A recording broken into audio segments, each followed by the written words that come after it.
Hello, everyone. We reported another excellent quarter, demonstrating the powerful, profitable growth outlined in our Springboard plan. Solar is another powerful secular trend expected to add to our run rate beginning in Q4.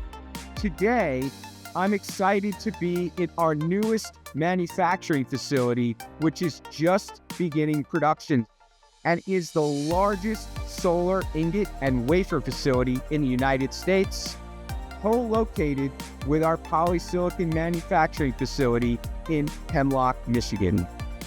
In this quarter, we expect to move from producing thousands of wafers a day to more than 1 million a day. So needless to say, this is an exciting time for Corning.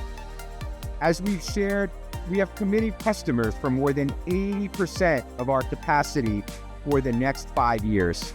So our focus will be on our continued ramp to meet their needs.